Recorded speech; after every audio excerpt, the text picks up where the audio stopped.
HTML fi CSS fayyadamne akkamittiin piroojeektii tokko hojjechuu dandeenya yookaan laanding peejii HTML dhaa fi CSS qofa fayyadamne laanding peejii, poortifooliyoo peejii akkasuma immoo siingil peej appilikeeshinii fi weebsaayitoota garaagaraa akkamitti hojjechuu dandeenya istaatikii kan ta'an kan jedhu bal'inaan waliin ilaalla.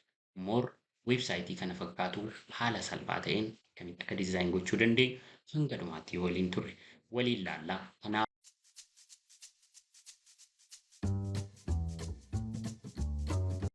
hundi keessanuu na faana turaa isiniin jedha. Warroonni immoo nan beekne an Dajaneen jedhama. Wantoota warroonni biroo YouTube chaanelii irratti barumsa qulqulluu weeb piroogiraamingii barachuu barbaadan qofti subscribe gochuu hin dagatinaa. Akkasuma like share gochuus hin dagatinaa isiniin jedha. Jalqaba irratti gara hojii keenyatti haa gallu. Wanti nu barbaachisu akkuma wantoota garaagaraa HTML basic fi CSS basic ilaallee kan itti aansu isaan san yoo barbaadan viidiyoo diskiripshinii kanarra jiru hundasaa haala salphaa ta'een hubachuu dandeessu. HTML akkamitti fayyadamna, CSS akkamitti fayyadamna kan jedhuu fi yeroo kamitti fayyadamna kan jedhu bal'ina isaa argachuu yoo barbaadan ammas irra deebi'een YouTube diskiripshinii viidiyoo kanarra jiru laaluun dagatinaa isiniin jedha. Itti aansinee wanti laallu har'a weebsaayitii yookaan laanding peejii kana fakkaatu HTML fi CSS fayyadamne akkamitti dizaayin gochuu dandeenya kan jedhu waliin laallaa na duuka tura. Jalqaba irratti wanti goonu maalinni gara deeskitooppii keenyaa dhannee faayila tokko kireet goona. Raayit kilik goonee niw fooldara tokko kireet goona. Fooldara kanaan my weebaa jedhuuni my web jechuun danda'asitti maaliin jedhaanii maqaa fooldara kootiin my weebin jedhaanii weebsaayitii koo jechuu kooti. Sanaa booda weebsaayitii kana immoo maaliin godhaa Visual Studio Code nan banaa CMD jedhanii enter jedheen sanaa booda code dot jennaan. Erga isa goonee booda erga koodii keenya banannee maal dhufnaa asitti dhufnee my web keenya kana dhufnee as keessa seennee faayila tokko kireet goona. Faayila saniin index.html jedheen kireet godha. Index.html erga jennee booda mallattoo shiftii fi mallattoo raajeffannoo kana qabnee enter jennaan. Sanaa booda fulfill nu godhaa jechuudha. Wantoota barbaachisu nuuf guutu. Erga isa guunee booda my blog jedhuuni my blogii koo hojjechuuf deemaa jira. Blogii kana irratti wantoonni hojjennu maal wantoota ammas irratti hojjennu baay'inaanii jalqaba irratti wanti ilaallu maalidha? Weebsaayitii keenya kana yeroo hojjennu wanti jalqaba irratti ilaallu tokko maalirraa kaanaa boodii jennee kaanaa boodii keenya kenninee fi boodii kana keessatti immoo wanti kenninu naaf baarii kennina. Isa kam jechuudha? Naaf baar jechuun yeroo naaf baar jennu eessa jira? Isa wannoo irratti arginu kanaa jechuudha. Biroozarii irratti arginu kan isa kanneenii jechuudha. Naaf baar yeroo jennu ishee kana meenuuwwan kan akkamitti dizaayin akka goonu laallaa jechuudha jalqaba irratti. Kanaa booda asitti dhufeen naaf jedheen ka'a. Naaf jennee sanaan booda naabii keenya nan cufaa. Naabii kanaaf kilaasii kennuun qaba. Kilaasiin kennuuf immoo maaliin jedhaanii asitti ID selektaroota jiran keessaa kilaas jennee naaf baariin jedhaanii jechuudha. Waan barbaadan jechuu dandeessu kun neemingiidha waan ta'eef rakkoon qabu. Asitti kan jiru booda gaafa access goonu naaf baar kan jedhe kanaaf qofaaf wanni naffeekti godhu hin jiru jechuudha. Gaafa nuti kilaasicha access goonu maqaasaa kana kool gochuu qabna. Sanaan booda deebinee href jennee maal jennee haashiyaa kennuu fi sanaa booda loogoo haa jennu. Loogoon keenya maalidha?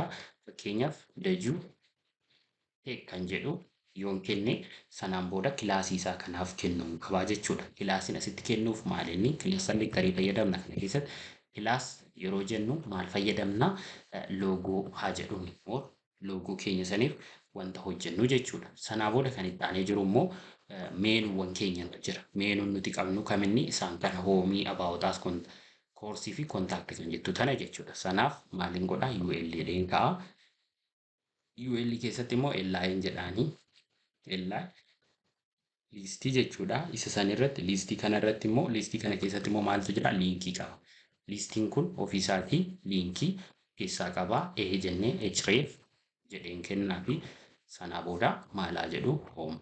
Gaafan hoomii kilik godhu iddoo inni dhaqu immoo amma hashaa godhuuti. Sanaan booda koppii goona isa kana. Si'a tokko koppii godheen asitti more koppii yoon godhu control C fayyadamaadhaa isinitti mul'achuu baachuu danda'a. Asitti peestiin godhaa. Sanaa booda paste godheen ishee tanaan abaawotaa jedhanii about. Itaansine immoo isa dhaanu maaliin jedhaanii koorsaa jedhuni koorsota tarreeffaman jechuudha. Waan barbaadan jechuu dandeessu. Or sarvisii keenya kenninu jechuu dandeenya. Asitti aansine kontaaktii foormii keenya kontaaktii kan ittiin goonu jechuudha. Kun kontaakt jennee seef goona. Amma daataa keenya gaafa dhufnee ilaallu weebsaayitiin keenya maal fakkaata? More isa meenuu kana keessa yoo ilaallu weebsaayitii keenya kana run gochuuf garam deemna? Gara foldera keenya itti kireet goonee san bira dhannaa raayit kilik goonee open with jennaan. Open with Chrome'dhaan akkanaa banuun godhee more isa kana fakkaataa jechuudha. Wanti nuti hagamma hojjenne isa kana design haa goonu dursine. Isaan as jiran kana design haa goonu. Isa kana design gochuuf maal hojjennaa?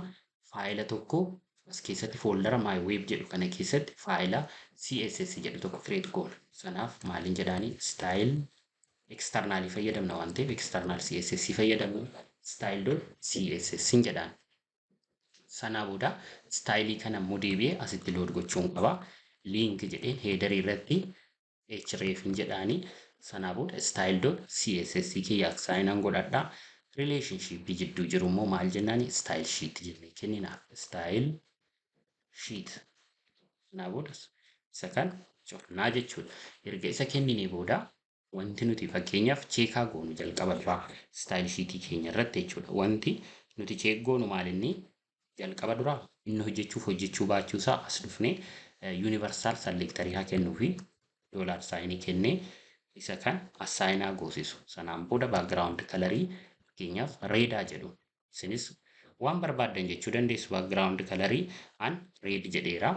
Moorii inni affeektinaa gochuu fi gochuu baachuusaa yoo ilaaltan daataa keenya CSS keenya seeran assign ta'ee jira. Yookaan immoo control U goonee control U gaafa goon source code keenya nutti argisiisa. Background coloring keenya reedii ta'uusaa akkasitti haala kanaan argachuu dandeenya jechuudha. Kun bifa kanaan yeroo eegallu kan nutti argisiisudha jechuudha. Kun waggaa connect gochuu keenya check goone irraa jechuudha. More background coloring nuti fayyadamnu white smoke fayyadamna. Hunduma isaaniitiifuu white smoke yookaan waan barbaannu colorii barbaadamu fayyadamuu dandeessu. An white smoke jedhuni smoke jechuun more adiis miti gurraachas miti walitti kan wal fudhate wayii jechuudha. Sanaa booda body jennee kaana body keessatti maaltu barbaachisaa? Font family kennuti kenninuu fi font familiin keenya maalinni Arial asitti Arialii fi Sansarif Hevank Sansarif jennee kenninaaf. More daataan keenya kun access gochaa jiraachuusaa cheekaa goona as dhufnee kalarii keenya kan refreshaa godhuuti more access gochaa jiraa jechuudha. Daataa keenya bifa barbaannuun argachaa jirra. Kanaa booda kan nuti CSS keenya irratti hojjennu dhaansinee maalinni class selectoriiwwan keenya deebinee ilaalla. Asitti amma wanti nuti kilaasii kennine maaliin naaf baareedha. Naaf baarii kanaaf kooppiin godhadhaa.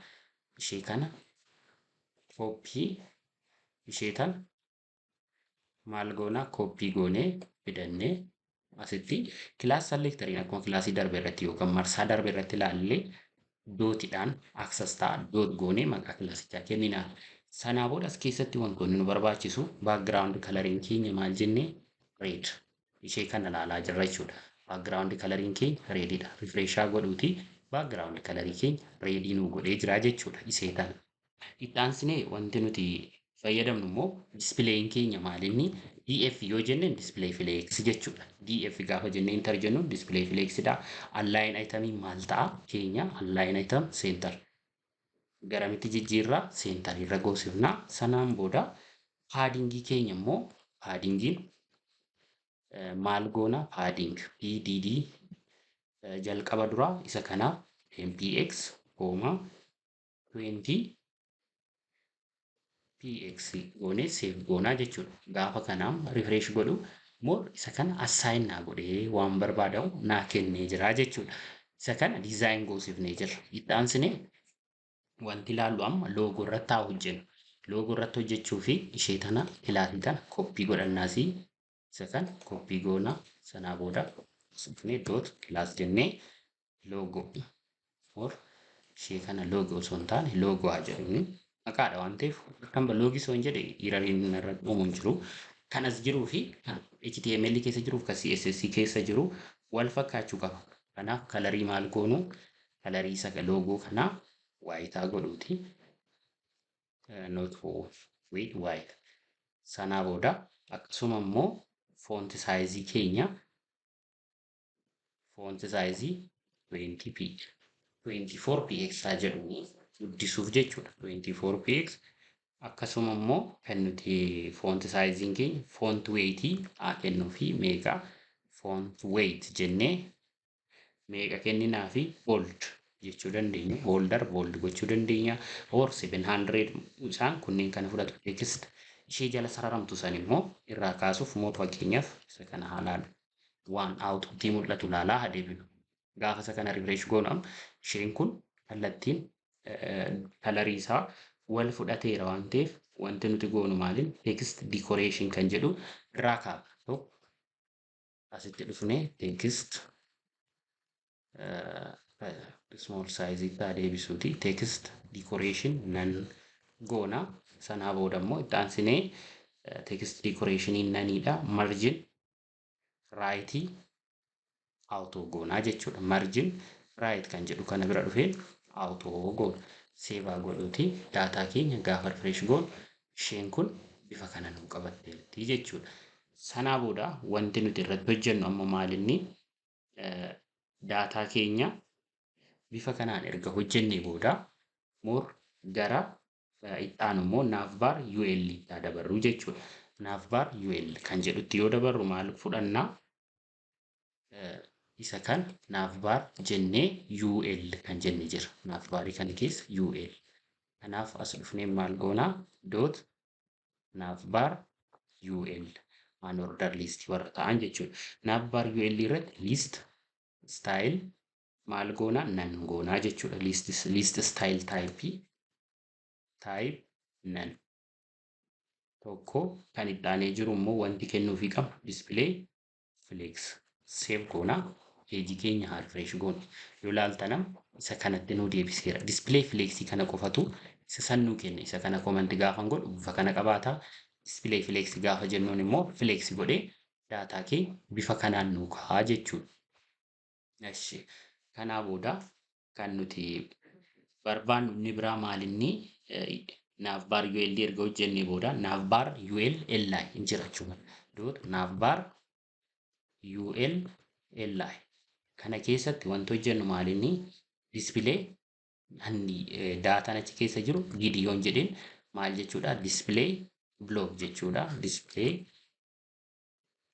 block gaafan jedheen isa kan semicolon goona itti aansinee immoo kalarii keenyaaf maal kennina kolomanii osoo hin taane kalar white. Itti aansinee immoo kan kenninuuf maalinni text alignment center ishee kana interaa jedhuuti asitti koodii inter goonee sanaa booda kan itti aanee jiru immoo CSS wan kana jechuudha. Itti aansinee paddingiin keenya meeqa 14px 20px haa jedhuuni sanaan booda semicolon goona text decoration naniidha. Text decoration nan save goonu more daataa keenya save goone waan inni fakkaatu haalaal yoo laaltana bifa kanaan arrange nu ta'ee jira jechuudha. Daataa keenya kan bifa barbaannuun arrange nuuf ta'ee jira jechuudha. More isa kanaan walitti nu dhiyaachaa jira. Sanaa booda wanti nuti hojjennu immoo maalinni erga UL keenya laallee booda isaan kanarratti wantoonni hojjennu more isheen tun daataa keenya kan erga arrange goosifne booda more li kanas asumaan UL li haa jennuuni more ishee tanatti immoo tokko haa dabalu. Navbar UL li jennee display maal haa godhuuti ishee tan margin left margin leeftiin keenya 20px haa jedhu hunduma isaaniitiif gaafa 20px jedhuun garaagarummaa guddaa uummatu jechuudha isaan. Kanaa booda kan nu laallu amma maalinni suudoo elementii ilaalla. Ittaansinee kan laallu suudoo elementii warri jedhaman fakkeenyaaf navbar, ul, li, a warri jedhaman jiru. Isaan kun jechuun een as jirtu ishee tan akkaataan aksesittiin gochaa jiru navbar jennee navbarii keessa ul jira, ul keessa immoo li jira, li keessa etu jira. E kan immoo inni kun liinkiidha. Liinkiin kun immoo staatasoota garaagaraa qaba. Fakkeenyaaf amma yoo maawuziin hover godhu maal jedhama? Hover jennaani hover. Hover. Hover jennee asitti yeroo inni hover ta'u san maal ta'a? Fakkeenyaaf background colorii keenya garamitti jijjiirraa? Background color red. Seevaa godhuuti amma refreshaa goonu daataa keenya. Gaafa nuti hover goonu reeditti jijjiiramee jechuudha. Moorisa kanas yoo laallee daataa keenya reeditti jijjiiraa jira jechuudha background colorii keenya. Kun hojii keenya isa yeroo hover goonutti. Inni biraa daataa keenya meenuu wal qabatanii jiranii bifuma kanaan diizaayin goosifnaa jechuudha wantoota baay'ee isaa. Kan itti aanu immoo moor isa kan erga diizaayin goonee kalariiwwan isaan jalaa kan dhoksuutti deemnaa jechuudha daataa jiru. Asitti wanti ilaallu amma fakkeenyaaf isheen tuni jirti miti bakka kanatti loogoo kana biratti doot naavbaar godheen seef goona. Sanaa booda daataa keenya gaafa rifresh goonu ishee kana guutuusaa nuu qabataa jechuudha. Kan itti aanu meenuu keenya erga diizaayin goonee kompliit goonee booda faayilota kalarii kana balleessuudhaaf wanti gochuu qabnu CSS keenya biratti deebina. CSS keenya keessaa iddoo kanaa dhufnee maal goona? Padding 0 margin 0 box sizing border box jennee gaafa kenninuuf more direct isa kana nuu kennaa jechuudha. Gaafa hover goonu garuu AI hoverii haa kennuufiti. Ammas dhufnee asitti maal jennee hover ishee tan gara kalarii kanaa kennuu fi aktiivii kan fakkaatu kan seevaa goonu gaafa dhufnee refresh goonu isa kan kalarii bareeda isaa nuu kennaa jechuudha. Loogoo keenya kanas diizaayin goosifnee irraa hanga ammaatti wanti hojjenne maalinni meenurra waan jiru kan kiliir goonee daataa keenya bareechinee jirraa jechuudha. Moor kan itti aanee jiru immoo marsaa itti aanutti maalitti dabarraa? Kamitti laandingi peejii keenya kan gara gadii jiru kan hojjenna kan jedhu laallaa jechuudha. Isa kan akkamitti hojjenna kan jedhu laalla. Kanaaf isa fayyadamuudhaaf moor CSS salphaa tokko fayyadamna. Innis maal jedhama? Tokkoffaa wantoota kiliir ta'an fayyadamna. Asirratti ispiidiin keenyas gadi buufnee ilaalla. Baay'inaan konsiidar kan hin godhu asirratti wanti warra beezikii ta'an irratti laala waan ta'eef hoom jedheen kennaa fi isa kan hoom jennaanii. Sanaa booda kilaasii keenyan immoo kilaasii fakkeenyaaf heeroo haa jedhuuni asitti dhufee as keessatti amma mata duree keenya H1 jennee heedingii haa kennuufi this is my first blog jedhee seevaa godhuuti. Sanaa booda itti aansinee immoo wantoonni diskiripshinii waa'ee first blogii kanaa as keessatti yoon kenne fakkeenyaaf lorem ibsamii kennuuf hin danda'a. Jennee maal goona? Lorem search yoon jedheen fakkeenyaaf lorem jennee itti nu guuta waan ta'eef akkas goonee ofii keenya jennee itti guunne seef goona. Sanaan booda inni as keessa waan jiru kan daataa olaallee bifa kanaan nu kaa'ee jira jechuudha. Nuti immoo kan itti aanu maal hojjechuu qabna? Call to actionii tokko keenyaa jechuudha batanii call to actionii wayii keenyaa fi mool lorem ibsamiin kun salphaadha. Lorem jennee ishuma tana intar gaafa jennuun daataa keenya nu guuta. Wantoonni kun difooltii waan guutamanidha jechuudha. As keessatti sanaa booda maal goona? Call to actionii wayii kenninaaf. Hashaa godhuuti. Sanaa booda explore sarvisiiwwan keenya yookaan wantoota barbaannu san akka inni nuuf daataa keenya san bifa garaagaraatiin call to action isaa akka inni namni bal'isee ilaalu yoo barbaanne explore course jenna. Koorsota baay'ee search godhi jechuudha. Sanaa booda kilaasiin kennaaf ishee kanaaf batanii taati booda kilaas jenneeni maal jennaani daataa keenya kan waan baay'ee isaa namichi sun akka ilaalu waan barbaannee fi call to action batanaa jedhuni batanii call to action jedhu kennineef. Sanaa booda itti aansine immoo daataa keenya kan arreenjaa goosisu gaafanas dhufu isheen tun batanii taate. Kanaa booda linkii taateerti ishee tanaam assaayinaa goonu diizaayinaa goonu deemnee hoom jennee heroo. Sanaa booda istaayil goonee dhufnaa jechuudha asitti.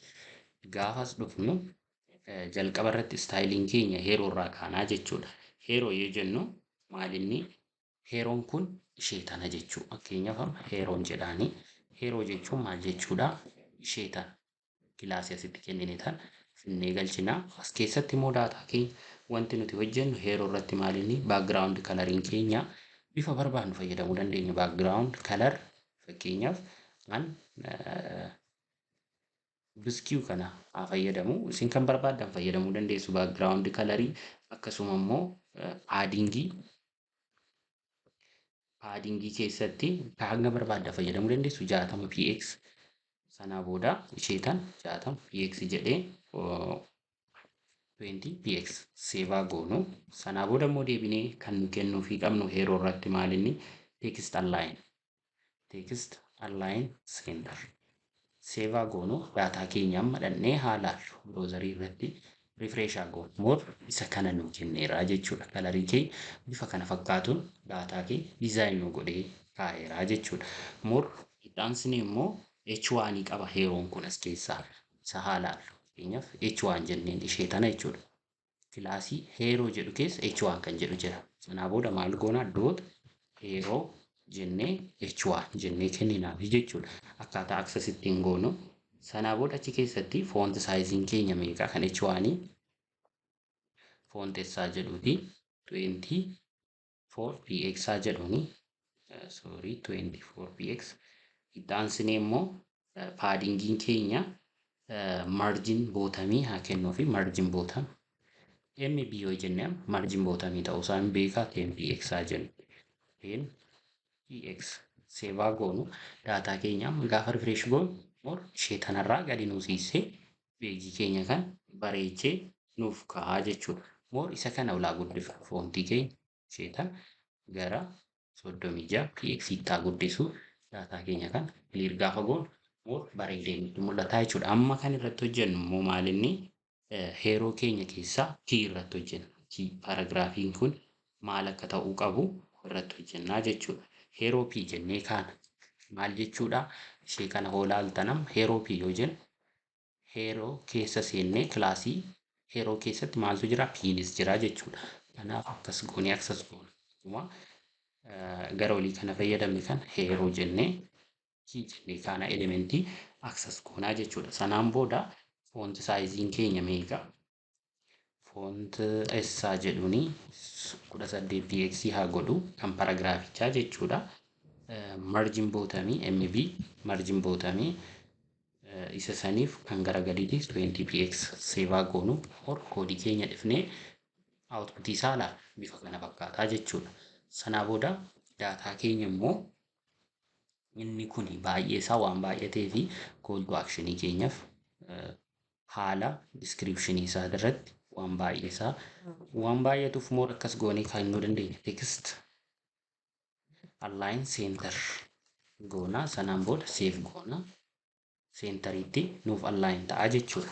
Itti aansinee call to action batanii qabna jala kanaa jechuudha. Ishee tana kilaasii tan call goona. Sanaa booda call to action yeroo call goonu akkamitti call goona? Direct as dhufnee call to action jettu san copy godheen fidee pasting godha. Sanaa booda background color yaa kennuu fi reedaa jedhu more save goona. Sanaa booda daataa keenya gaafa refresh goonu isheen tun tana fakkaatteerti jechuudha. Inni itti aanee jiru amma daataa keenya kanarratti call to action background color red goonee Sanaan booda text kalarii immoo maal gochuu qabna? Asirraa kan mul'atu waan barbaadan gochuu dandeessu immoo kalariin white haa godhu. Itti aansinee daataa keenyaaf immoo paadingiif padding 10px gara oliitii 10px 20px haa jedhuuni. Sanaan booda text decoration jala text decoration nan sanaa booda itti aansinee immoo border radius 5px hamma tokko border radius 5px seevaa godhuuti. Sanaa booda immoo isa kanaaf yeroo wannoon keenya irra ga'u transition haa kennuu fi transit kan jettu jirti. Transit transformii jechuudha. Transition kan jedhamtu tan maal goona daataa keenya kan background color isuma san background colorii fidatee background color jennee sanaan booda 0.3 secondii keessatti easy akka ta'u goonaa jechuudha. Is kan jettu kana kenninee fi sanaan booda daataa keenya refresh haa goonu. Isa kana explore goonee jirraa jechuudha. Design kan nu godhe ishee tana CSS asitti barreessine tanatu batanii kana bifa kanaan nu barreessee jechuudha. Itti aansinee kan laallu immoo maalinni yoo ishee kana hover goonu maal akka fakkaatu haala. Isa kana hover yoo goonu fakkeenyaaf akka isa hoverii yeroo laallu dot call to action jennee achirraa maaltu jira hoverii goonaa jechuudha. Kilaasii kana hover gaaban hover jedhuuni daataa keenya kana nuuf fida. Pseudo elementiidha inni. Background coloring keenya maal haa ta'u? Background color or isa kanaaf background coloring keenya 7 kan barbaannu kennuufii dandeenya. Fakkeenyaaf anuma saluutiin kennaa fi isa kana bira dhufnee salute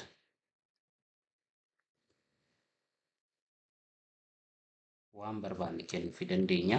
Asitti kalarii barbaannu jechuudha. Yoo hover goon hoora akkasinitti mul'atuuf jedheen kalarii isaa jijjiiree sanaan booda daataa kee bifa kanaan reenjii goosifnee jirraa jechuudha. Amma kan inni itti aanu immoo erga isa kana fidnee call to actionii fidnee gara peejii itti aanutti peejiin itti aanu immoo asitti maalinni sekshinii kan biraa reef goonaa jechuudha. Sekshiniin kun waa'ee maalii haasaa? Waa'ee about asii nuti maal akka taane maal akka hojjennu kan nutti argisiisu jechuudha. Kanaaf section jennee maal goonaa class about id asitti dhufnee id isaa kanaaf maalaa jedhuuni lachuu about haa jedhu. Waan kilaasii fi wanna walitti fayyadamnuuf booda ilaallaa. Amma about itti h2 jennee about maal goonaa about as jedhee seevaa godhu. Sanaan booda as keessatti immoo waan barbaanne jennee barreessuu dandeenya. Ammaafan p jedhee lorem samiyaa fayyadamu yeroo enter gaafan godhu daataa keenya agasii haqeen doot godheen seef goonaa.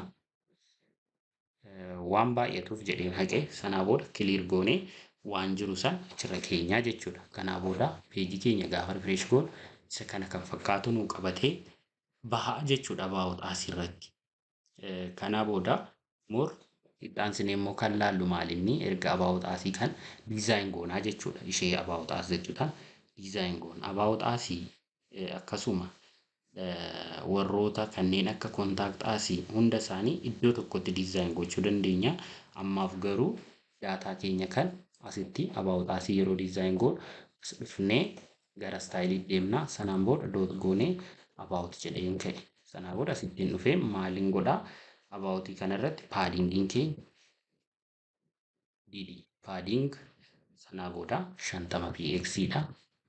Itti aansinee 20px tx semicolon text aligning keenya maal ta'a?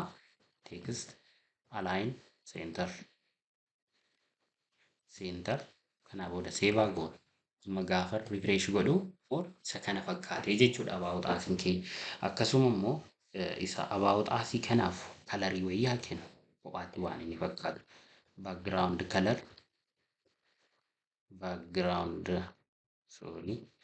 background color more xiqqoo ishee isa kana kennee fi hanga tokko kaawwanirraa kalarii isaa akka adda ba'uuf jechuudha. Daataa keenya kan akka hubannuufi. Ittaansinee more about asii kanarraa daataa keenya immoo abaawotii kana jennee isa jiru kan h2dhaan deemne waan ta'eef ishee gara gadii tana yoo ilaaltan abaawot kan jettu jala yoo ilaaltan isheen as jirtu more h2dha. Kanaaf h2 keenya immoo akkamitti access goona yoo abaawot h2 jennee as keessatti margin bootamii keenya mpx jedhuni isaan kun akka mata duree irraa gad akkasiituuf jechuudha. Isa kanaa jechuudha bareedeera. Ittaansinee immoo daataa keenya kan check ittiin goonu immoo h2 gara biraas yoo jiraate bifa kanaan kaa'uu dandeenya. h2 jennee hunduma isaatiif margin mb jennee margin bootamii 20px kennuufii dandeenya. Akkasuma immoo daataa keenya kan karaa barbaannuun order goosifnaa jechuudha. Gaafa refresh godhu more isa san kenniif waan ta'eef kun specificii qabataa jechuudha. Ittaanee kan jiru erga isa design goonee booda kan laallu maalinni daataa keenya kan koorsota keenya liist ittiin goonu laallaa jechuudha. Ittiin dhufaa sekshinii biraan kaasaa. Section class course id course kana booda as keessatti dhufeen daataa keenya san kennaafi jechuudha. Koorsii san maal akka qabatu koorsichi erga isa laallee booda kan koorsii erga laallee more daataan keenya immoo kiliir akka ta'e mul'atuuf waan nu barbaachisu tokkoon isaa koorsiin kun immoo giriidiiwwan kaardota garaagaraa akkamitti akka fayyadamne isa kana ni laallaa jechuudha. Erga koorsii jennee booda kan itti aanee jiru immoo h2 jennee course listaa jedhama. Course list seevaa godhuuti. Course listii kanatti aanee wanti laallu maalinni diivaa jedhuni. Diiviin keenya maal qabaa? Kilaasii koorsii jedhu qabaa. Diiv dot course intaraa godhuuti. Sanaa booda koorsii kana keessa maaltu jira? H3 haa jennuuni. Taayitilii qabaa. H3 course taayitilii jechuudha. Course taayitiliin kun HTML basic course haa jedhuuni. Sanaa booda seevaa goonu daataa keenya kan isa kana immoo description isaa yoo barbaanne as dhufnee p jennee kenninaa fi descriptionii paragraafichaa jechuudha. HTML basic course description haa jedhuuni more daataas keessa jiru kan finnee kenninaa fi sanaan booda sekshinii kan isa kan yoo amma waa'ee koorsota kana irra deddeebi'ee kennuu barbaanne koppii goonaa. Sanaa booda daataa keenya duuplikeetaa godhu si'a sadii erga koppii peesti goonee booda fakkeenyaaf basic HTML kan jedhu CSS haa jedhuuni. Sanaan booda PHP haa jedhuuni ishee tanaan immoo HTML erga jennee CSS paste goone seevaa goonu. Kanaa booda amma dhannee peejii keenya rifreeshaa goonu waan inni fakkaatu haalaan blog kan jettu tan gaafa rifreesh goonu isa kana fakkaataa jechuudha daataan keenya. Amma deemnee isa kan diizaayin goosisuu qabna dursinee. Isa diizaayin goosisuuf wanti nu barbaachisu maalinni CSS bira dhaquu qabnaa jechuudha. CSS immoo akkamitti diizaayin goona kan jedhu waliin laalla. Kanaaf jalqaba duraa CSS keenya bira dhufnee style kan jettu foldara style jettu tana banannaa. Foldara style jettu tana erga bannee booda waa'ee koorsii keenya kan amma dubbanne kilaasii koorsii doot jennee koorsii keenya kan fidannaa jechuudha. Fakkeenyaaf asitti kilaas maal jenna? Koorsii jenna. Kilaas koorsii kan asii kaanaa jechuudha. Ishee iddoo kanaa kaana. Koorsii kan koppiin godhaa. Sanaan booda koorsii jedheen fidee maaliin kennaa fi jalqaba duraa waa'ee koorsii background colorii koo background color white or hexadecimal fayyadamuu dandeenya. F9 jennee seevaa goonu. Sanaa booda course listii warra jedhamanii kennineefama DV saniif DV keenya yoo kenninu maal jenneeni course list kan jedhu kennineefi jechuudha DV keenyaaf. More DV'n keenya maal qabaachuu qaba? Courseedha. Sanaa booda daataa keenya san DV'n gara olii course listii DV gosoota lama qabaachuu qabna asirratti wanti hubachuu qabnu. More DV meeqa kennineef nuyi tokko kennine. DV'n tokko course listii walitti qabata. Inni kun immoo kan koorsii qabatu ta'a jechuudha. Kanaaf asitti deebinee tokko specific koorsii fi DV'n immoo koorsii hunda walitti qabatu jira. Sanaaf div jennee maal goonaa class as keessatti course div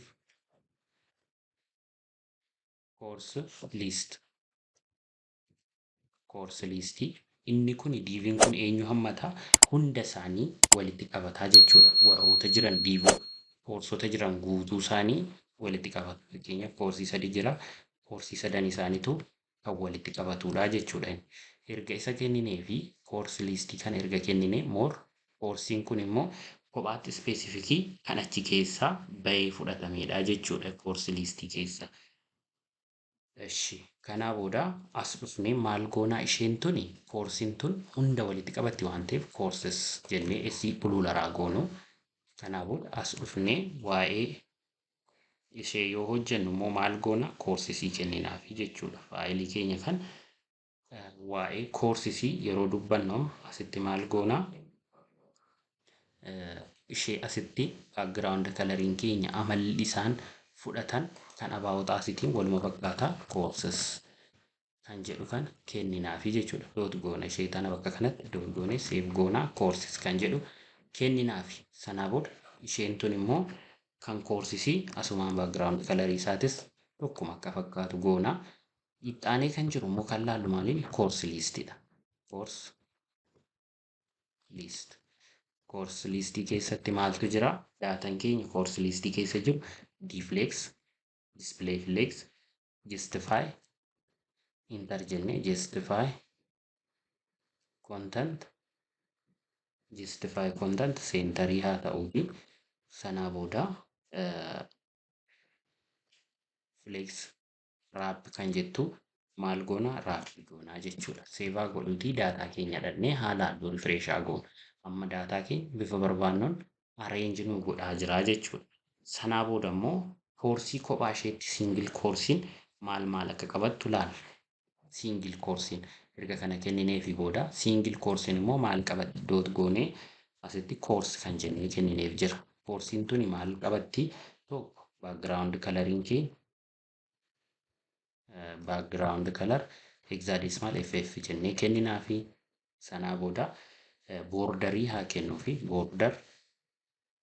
borderiin inni fudhatu tokko tx solidii sanaa booda dd seevaa goonu daataa keenya maal akka fakkaatu haalaal isa kana jechuudha. Sanaa booda daataan keenya erga isa kenninee booda borderiiwwan kan erga kenninee fi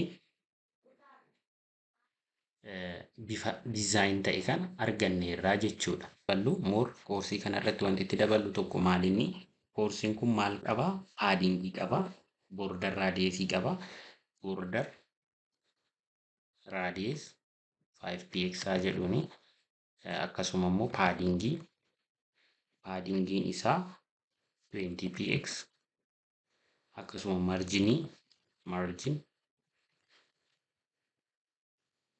marginiin isaanii immoo 10px ixaansini immoo widizii bal'inni isaa meeqa akka ta'e 300px goonee more design goosifnaa jechuudha.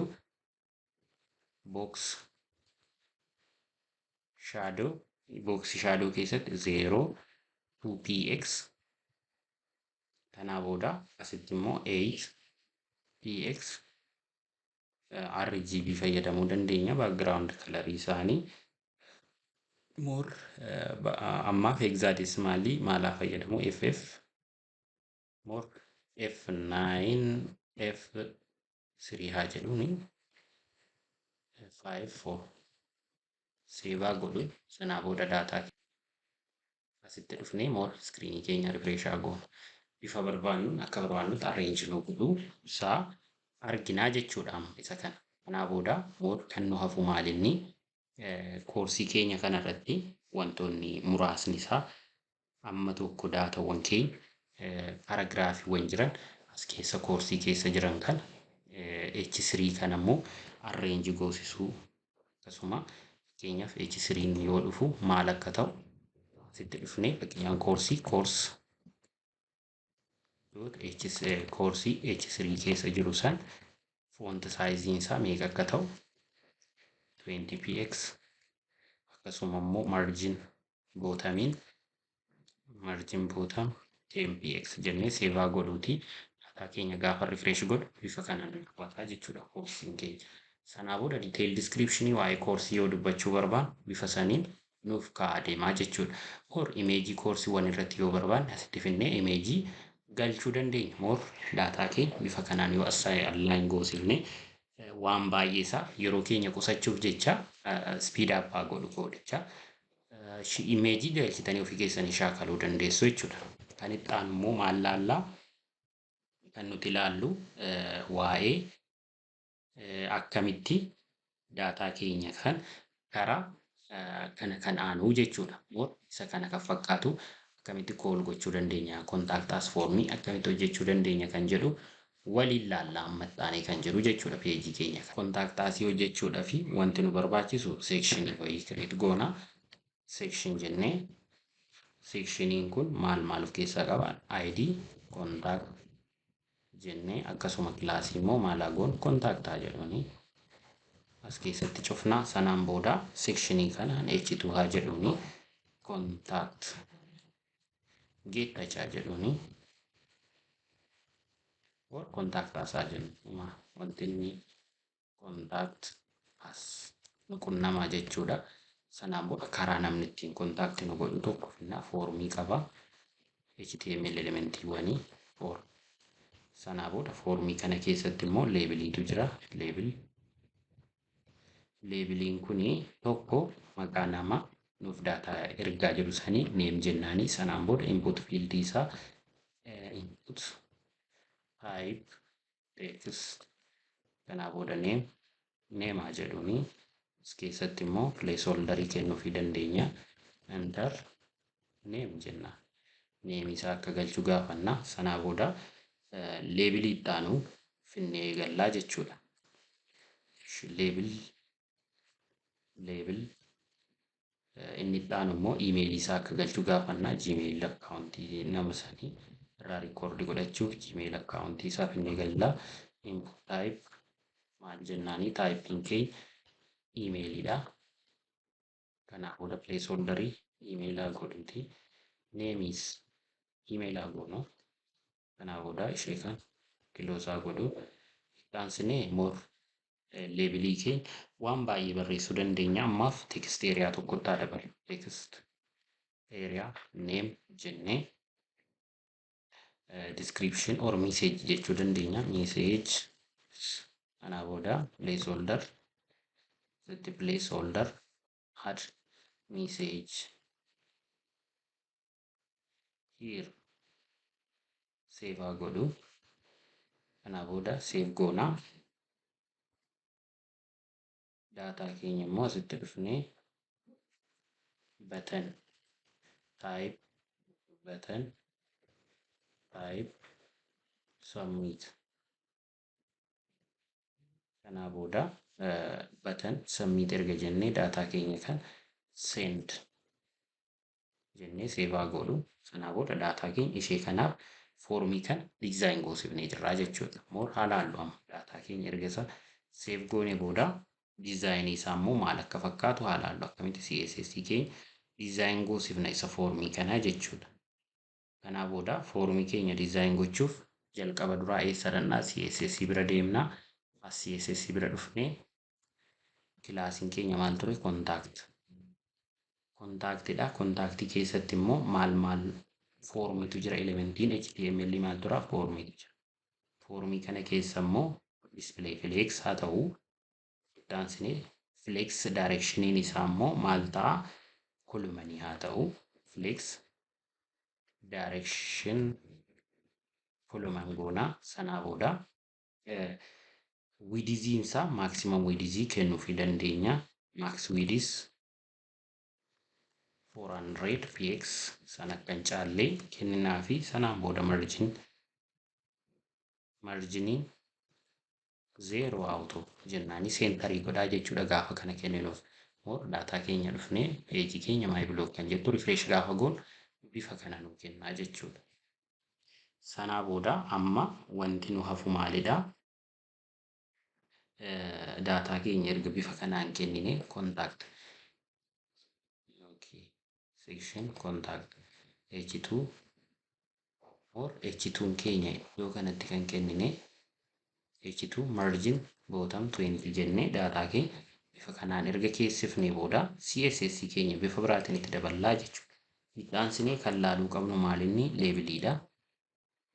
Leebil jennee leebil kan jennee kennineef maqaata neemfaa jennee kennine isa kana jechuudha. Copying godha asitti pasting godha uma kilaasiin qabu waan ta'eef maqaa elementii keenyaa saniin margin bottom mb jennee 5px jedhu sanaa booda save goonaa daataa keenya immoo ittaansine kan jiru inputii kooma text area wantoota jiran san text area as keessatti tokko mb 50px addaan fageenyi isaanii jechuudha. Margin bottom isaanii paddingii 10px ittaansee kan jiru immoo border radius maal jennee 4px save goonu daataan keenya maal akka fakkaatu halaala isa kan design goone irraa jechuudha. Foormii keenya kan bifa barbaannuun akka barbaannutti design godhaa jirraa jechuudha. Sanaa booda batanii jirtu tan ammoo design goonu batanii send jettu tan design goonu ishee design gochuuf batan jennee kana elementichaa batan kanaa booda itti dhufnee bataniin kun paddingiin isaa meeqa 10px jedhuuni ittaansine immoo background color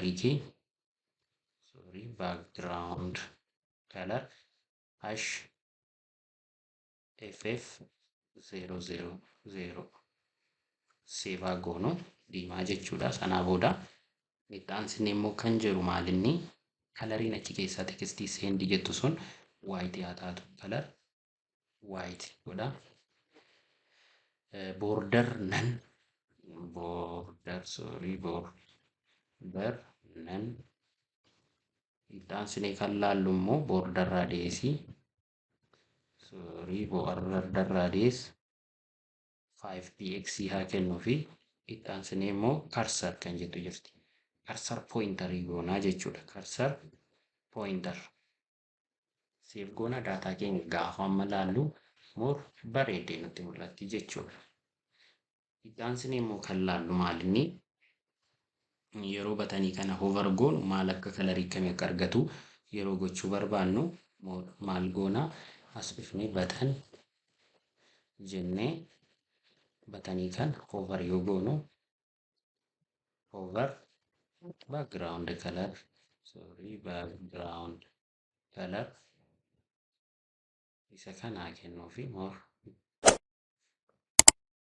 ishee ff kanaa kennuu fi gaafa refresh goonu amma hover goonu isa san kennaa jechuudha. Akkuma hubannuu fi waan ta'eef daataawwan jiran kanaa booda daataa keenya kan erga isa goonee booda kan nu hafu fuutarii qofaa jechuudha. Amma wantoonni jiran fuutariin keenya immoo maal akka fakkaatu isaan daataa haala salphaa ta'een hojjechuu dandeenya. Kanaaf fuutar jennee akkuma sekshinii kireet gochaa turre fuutar jennee kireet goonaa. Fuutarii kanarratti immoo wanti nuti hojjennu kooppiiraayitii qofa goonaa. Kooppiiraayitiin keenya kooppiiraayitii barreessuuf $sign copy jenneetuma kennina. Copy gaafa $sign copy jennu copyright kan jettu kenna 2024 Digitex training jedhuuni training save goonu. Sanaa booda copyrighting keenya kana ittaansine ishee kan erga goone booda all right reserved save haa godhu.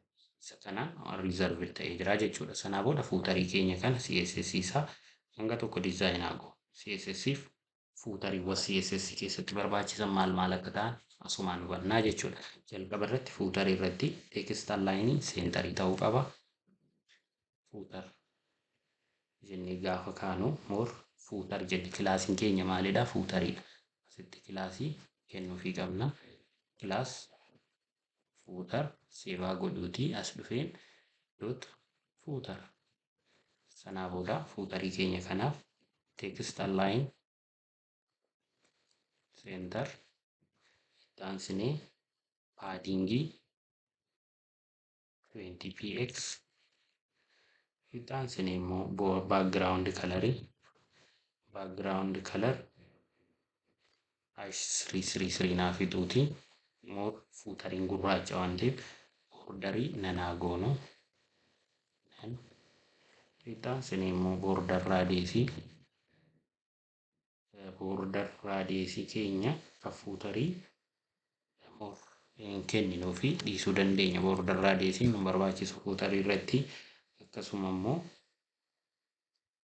kalarii isaa text kalariin maal haa ta'u? More color white haa goonu. Save haa goonu. Daataa kee yaalaallu moo gaafa refresh goone isa kana fakkaataa jechuudha. More inni gara oliitii fi inni kun walirra bu'ee isa san maal goonu HR jennee haasararru jechuudha. Kana lamaan HR haa goonu. Daataa kee bifa kanaan range goosifnee jirra jechuudha. Weebsaayitii kana fakkaata. Gaafa asitti bu'aa akka inni iddoon fakkeenyaaf about us yoon kilik godhee akka about us bira naa dhufu gochuuf tooftaa salphaa tokko fayyadama. Sumatti iddoon kun jira home jennaanii achitti aansinee immoo ishee tanaan about jedhuun idduma meenuu keenya jechuudha.